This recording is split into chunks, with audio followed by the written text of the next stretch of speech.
Madame, Monsieur, bonsoir. 63e jour depuis l'entrée en vigueur de l'état d'urgence sanitaire. Et aujourd'hui, 8e réunion du comité de veille économique. Outre les chiffres communiqués sur les principales mesures décidées par le comité en faveur des entreprises et des ménages, à l'ordre du jour aussi l'après-crise, et ce, à travers un dispositif de garantie de l'État variant entre 80 et 95% selon l'entreprise, garantie de financement, de relance de ces entreprises. Le comité veut faire du plan de relance une base pour un pacte où État, entreprises, secteur bancaire et partenaires sociaux prennent des engagements clairs et assumés par tous. Mais comment financer tout cela? Le budget 2020 étant désuet, pas de plan de relance avant le fameux projet de loi de finances rectificative qui devrait en tout cas être dévoilé incessamment. Il faut noter que ce n'est pas la première fois que le Maroc a recours à une loi de finances rectificative. Quels en sont les enjeux? Quel moteur de croissance à cibler tout en mettant le turbo dans les secteurs prioritaires comme la santé? Le Maroc risque-t-il le surendettement? Les réponses en première partie d'émission en compagnie de Mohamed Karim, chef du département d'économie à la faculté de droit de Salih. Et des finances de l'État, on enchaînera avec la finance, avec Mohamed Darabi, professeur d'université en finance, qui analysera la situation à la bourse de Casablanca, qui a été elle aussi gagnée par la panique liée à la pandémie, un peu comme dans le reste des marchés financiers mondiaux. Les autorités de la place ont également opté pour un mécanisme appelé coupe-circuit, ce qui permet de suspendre temporairement toutes les transactions boursières dans des moments d'extrême volatilité. Au-delà de l'impact Covid-19, comment redonner vie à ce marché boursier casablancais? Réponse donc en deuxième partie d'émission. Restez avec nous.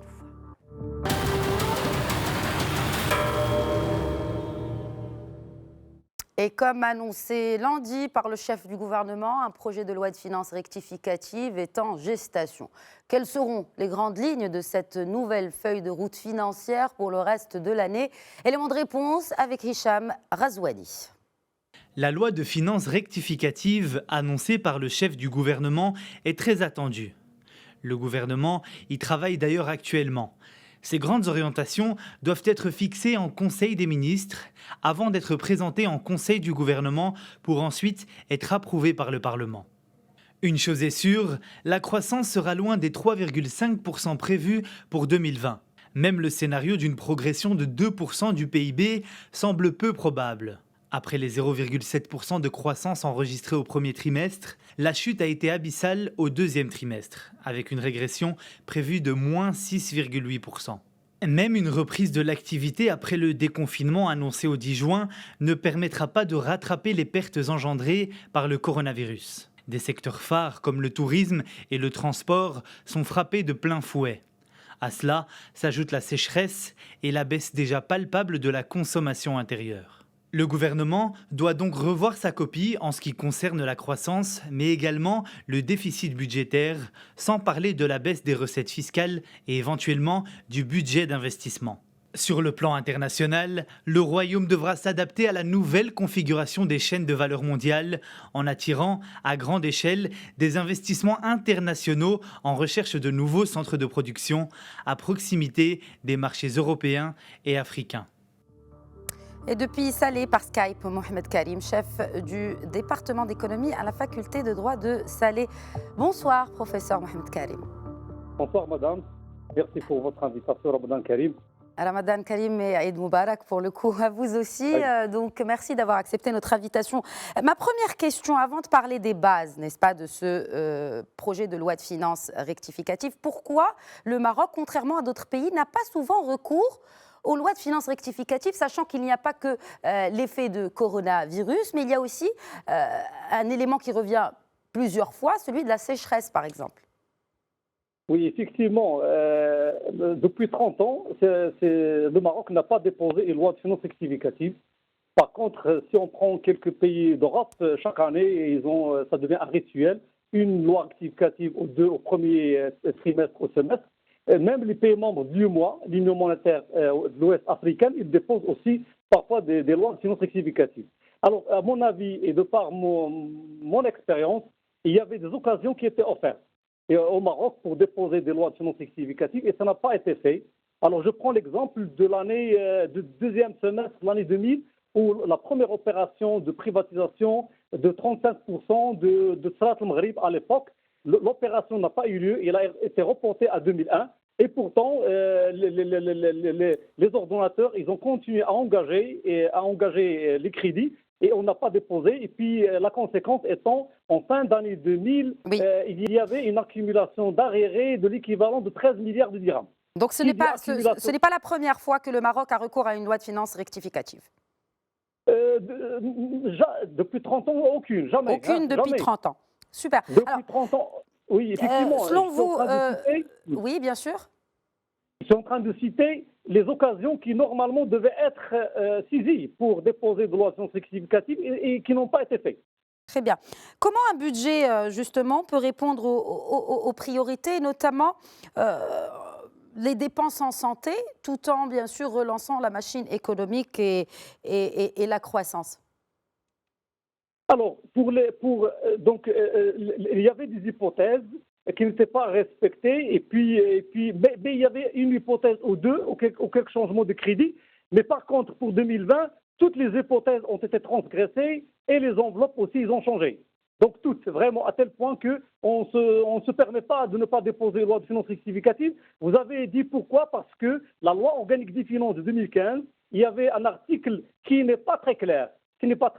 Et d'ailleurs, c'est une loi qui devait être aussi amendée sur ce plan parce qu'il ne détermine pas les conditions de dépôt et qui va déposer, quand est-ce, quelle procédure. Il y avait juste un article qui dit que le ministère de l'économie et des finances prépare un projet de loi rectificative au nom du gouvernement et le dépose et discute au Parlement 15 jours. Bien sûr, il passe au Conseil de gouvernement et au Conseil des ministres. Il y a le problème du vide juridique qui fait que vraiment la marge reste au ministère des Finances qui dépose quand il veut. Alors aussi, une des choses sur lesquelles on n'a pas parlé et qui exige aujourd'hui, en 2020, de déposer une loi de finances rectificative, c'est que le fait que le Maroc, en 2020, il a commencé ce qu'on appelle la gestion axée sur les résultats, ou ce qu'on appelle les budgets programmes. Et qui dit les budgets programmes dit que les ordonnateurs, les responsables de programmes s'engagent sur des résultats avec des crédits dont ils disposent. Aujourd'hui, comme vous l'avez dit tout à l'heure, les crédits, les recettes fiscales ne sont pas là. Les dépenses aussi, un problème. Il faudrait faire des réallocations. Les dépenses ont baissé certainement et les recettes se sont amoindries. Mais comment gérer ce budget tout en donnant la priorité à des secteurs tels que la santé ou encore l'éducation et en même temps relancer l'économie? Tout le monde parle de l'endettement. Est-ce que c'est la seule solution pour le moment? Effectivement. Alors, il y a un premier volet ici, c'est que les budgets en loi de finances rectificative, ils vont être orientés vers les secteurs que j'appelle souvent les secteurs transversaux, qui sont des moteurs de croissance, à savoir, comme vous avez dit, l'éducation, la santé, la recherche scientifique, la gouvernance, les ressources naturelles, l'économie numérique, et bien sûr, et il viendrait après tout ce qui est redistribution, appui aux populations vulnérables et pauvres. Donc ici, les budgets sont des inputs qui vont se transformer en du production-output. Ça, c'est durant l'année 2020. Et puis, bien évidemment, on doit s'attendre à des résultats. Là, on ne doit pas oublier l'approche résultat. La pandémie Covid de 2019, à mon avis, elle a créé un choc dans l'organisation publique qui a suscité une résilience et une adaptabilité réussie au Maroc. À mon sens, à l'unanimité, le Maroc, il a pu transformer les risques en opportunités. Et les priorités sont confirmées aujourd'hui, donc vers ce qui est appelé, je dis, les moteurs de croissance, santé, éducation, gouvernance et ressources naturelles. Donc les crédits, ils doivent être, les priorités qui étaient en 2020 ne sont plus les priorités aujourd'hui avec le Covid 2019. Donc il faudrait rapidement commencer aujourd'hui. Je crois que c'est un début d'un modèle économique qui se dessine, hein, mais bien évidemment, les effets ne vont se faire sentir que dans le moyen terme. Mais aujourd'hui, on commence avec un budget input qu'on va transformer en output. Alors, je reviens à la question sur le déficit budgétaire. Effectivement, là, c'est un souci. L'année 2020 a tablé sur un déficit de 43,2 milliards de dirhams.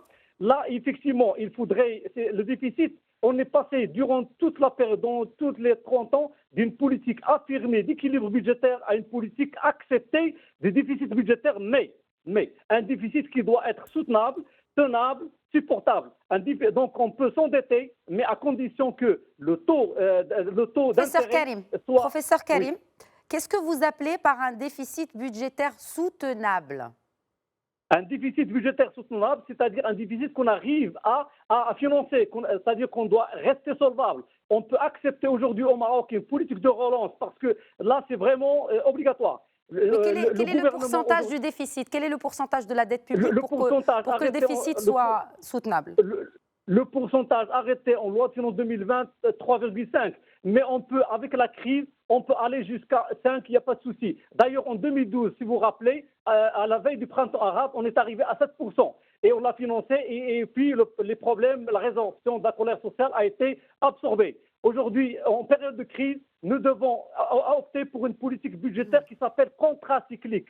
C'est-à-dire que la dépense publique doit jouer doit soutenir la demande intérieure et par conséquent la croissance économique. Qui dit demande intérieure, donc la dépense publique, c'est la consommation de l'État à travers tout simplement la distribution du revenu via les dépenses en matériel et diverses, les dépenses bien sûr en partie investissement et puis bien sûr les salaires. Je crois que même les salaires et les recrutements, il ne faut pas les geler à ce stade. Donc d'ailleurs, la politique budgétaire doit être contracyclique, c'est-à-dire on est en crise, il faudrait dépenser assez. Bien évidemment, la conséquence étant sur le déficit budgétaire qui va peut-être doubler, mais ça va être géré comme ça a été géré en 2012.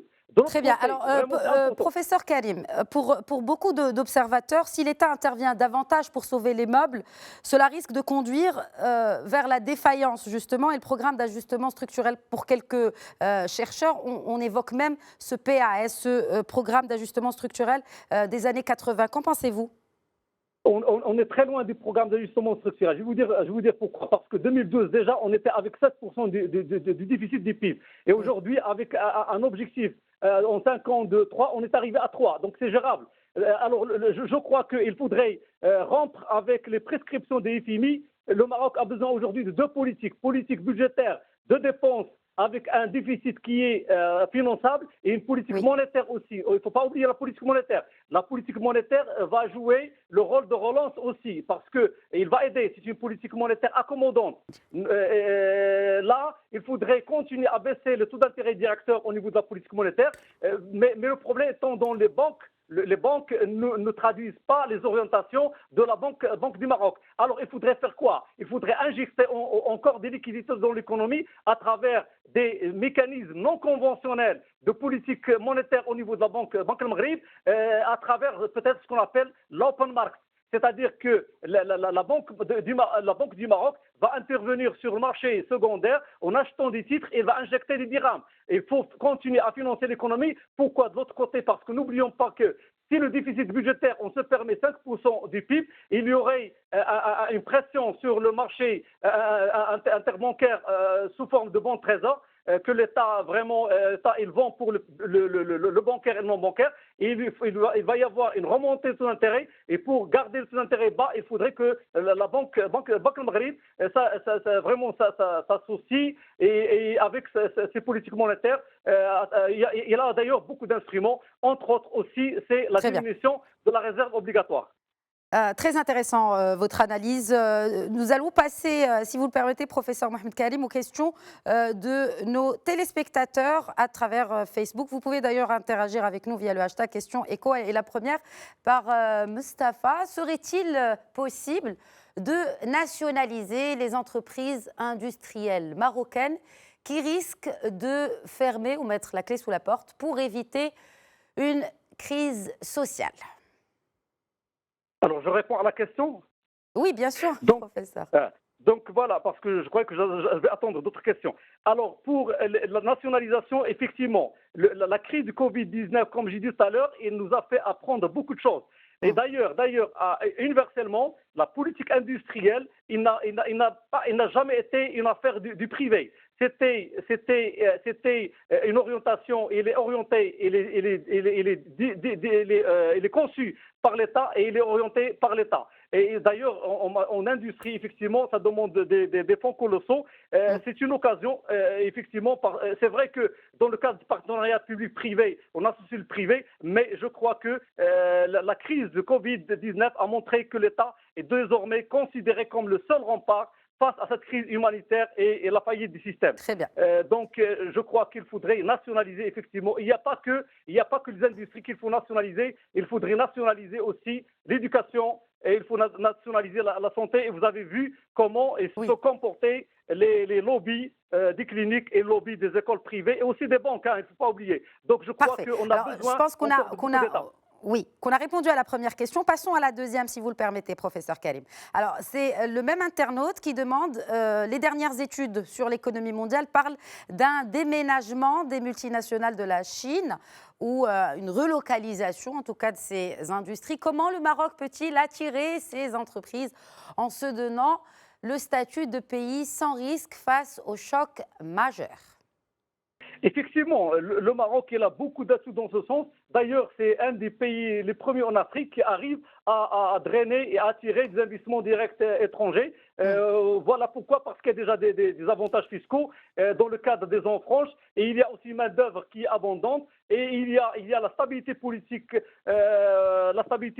Nous avons la chance d'avoir une monarchie incontestée, et nous pouvons aussi aller dans le sens de la démocratie aussi. Donc, je crois que sur le plan investissement direct étranger, il n'y a pas de souci, on peut attirer. Mais là, le problème où il est, c'est que lorsqu'on fait une politique industrielle et lorsqu'un investisseur étranger arrive au Maroc, on lui demande une sorte de compensation industrielle, c'est-à-dire on lui demande de transférer la technologie aux Marocains. Et d'ailleurs, le capital étranger dans un investissement étranger, il est 90%.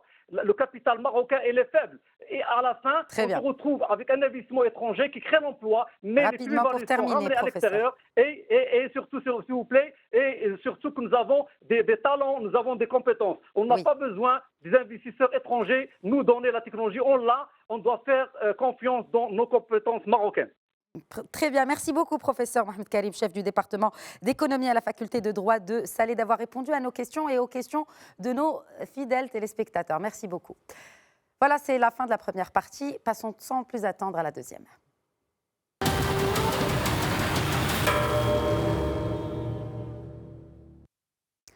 Comme toutes les places boursières internationales, la bourse de Casablanca a subi de plein fouet les effets de la crise sanitaire liée à la pandémie Covid-19.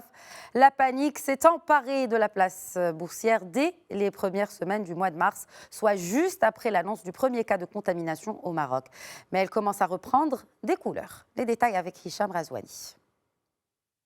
Des chutes vertigineuses ont été enregistrées quotidiennement au niveau du MASI, l'indice qui regroupe l'ensemble des sociétés cotées sur le marché financier marocain, entraînant des pertes annuelles de l'ordre de 26%. La baisse a frappé principalement les grandes et moyennes capitalisations et particulièrement les banques. L'arsenal déployé par le gouvernement et les autorités de marché, telles que Banque al-Maghreb et l'AMMC, l'autorité marocaine du marché des capitaux, pour soutenir l'économie marocaine, n'ont à l'époque pas pu rassurer les investisseurs, craignant que la récession ne prenne le dessus. Toutefois, un changement de paradigme a été observé sur le marché qui, depuis lors, reprend quelques couleurs. La contre-performance annuelle s'est même stabilisée aux alentours de 21%. L'effet Covid-19 a certes impacté le marché financier, ce qui n'a cependant pas empêché des investisseurs ciblant de faibles valorisations de se positionner. Au final, le marché a retrouvé une certaine vigueur au cours de ce premier trimestre, au regard du nombre de transactions enregistrées sur la période. Ils ont atteint 12,5 milliards à fin mars 2020, en hausse de 147,7% comparativement à celui de 2019. Le nombre d'ordres de bourse a quant à lui augmenté de 38,3%. Et depuis Casablanca par Skype, Mohamed Darabi, professeur d'université en finance. Bonsoir professeur Darabi. Bonsoir Khadija, comment allez-vous? Très bien, je vous remercie. J'espère que vous allez bien aussi. Alors, très bien, volume, avant de parler des indices boursiers, le volume global des échanges de titres boursiers a atteint aujourd'hui 61 millions de dirhams. Selon vous, déjà parlons de volume avant de parler de l'évolution des titres et des valeurs boursières. Est-ce que ce volume vous paraît faible ou au contraire normal par rapport à la moyenne?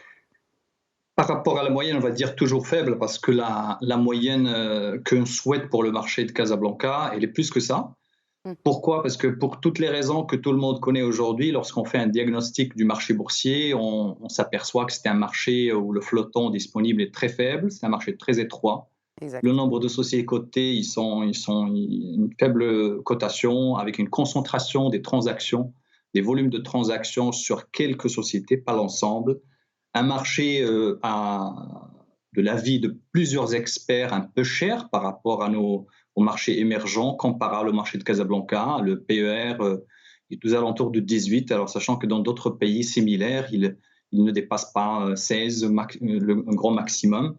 À mon avis, le volume de transactions aujourd'hui reflète un retour en quelque sorte vers une bonne compréhension de ce qui s'est passé après la déclaration du premier cas du Covid. Et aujourd'hui, on est en train de revoir un peu nos copies pour redynamiser le marché en termes de transactions. Donc il y a un retour, mais très très prudent par rapport par ma vision. Quel a été justement le rôle des institutionnels dans la bourse de Casablanca dans cette crise, notamment par rapport à la baisse des cours? Il faut savoir que cette crise est totalement différente des autres crises. Elle n'est pas comparable à la crise de 1929 ni à celle de 2008. Pour la simple raison, c'est une crise qui vient d'un facteur qui est exogène aux fondamentaux économiques, fondamentaux macroéconomiques. C'est un facteur, c'est ce qu'on appelle de black swan, c'est-à-dire le signe noir. À un moment donné, on s'attend à ce que les signes soient blancs et tout d'un coup, ils sont noirs. Et là, effectivement, il s'agit d'une situation dans laquelle on s'aperçoit qu'il y a quelque chose d'anormal qui se passe. Le Covid, il arrive, il va bousculer nos habitudes économiques, de consommation, nos habitudes familiaux, de distanciation, etc. Et aussi, il va bousculer les méthodes avec lesquelles on va interagir avec les marchés boursiers. Donc, c'est une crise qui est un peu différente. Mais l'avantage, le bon côté de cette crise, c'est que, à mon avis, elle n'est pas comparable à la crise de 2008 ni à celle de 1929. Pourquoi ? Pour 3 raisons, on va dire. La première raison, c'est qu'elle ne touche pas les fondamentaux de l'économie.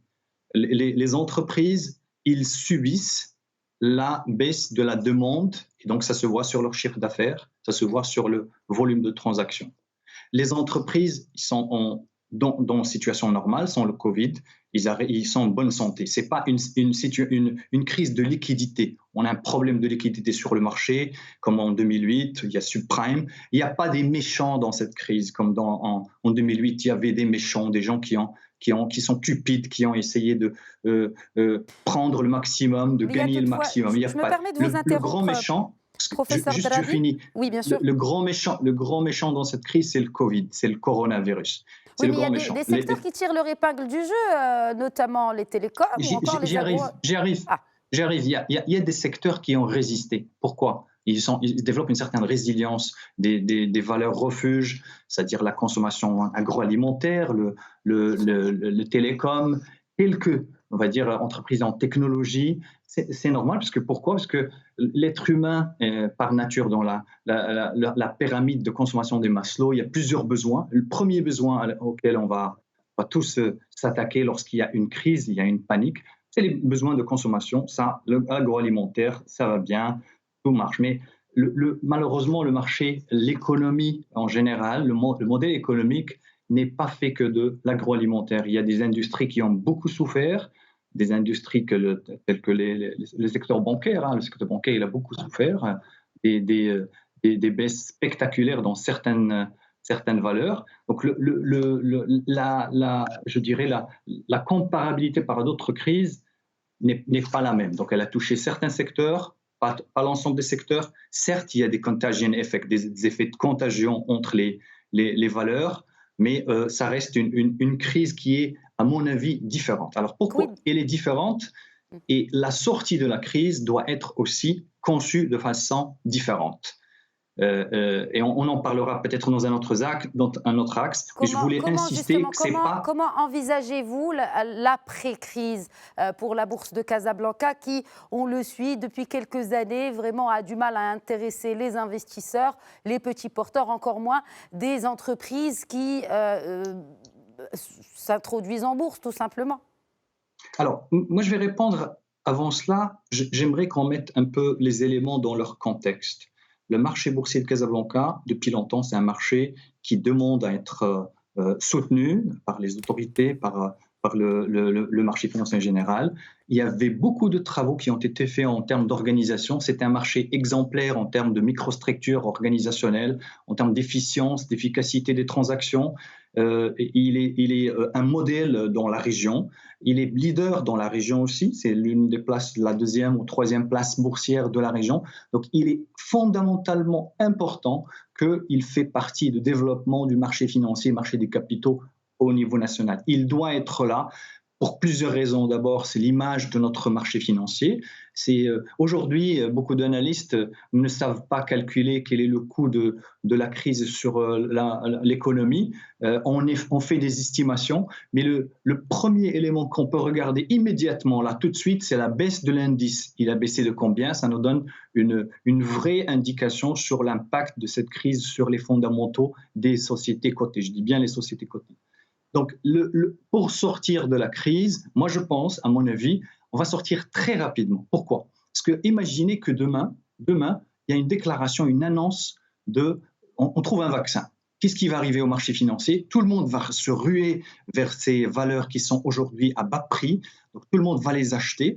Et donc, il y aurait une augmentation très rapide. Je dis encore une fois parce que les fondamentaux économiques n'ont pas été touchés. Ce n'est pas une crise économique, c'est une crise qui est exogène au système économique lui-même.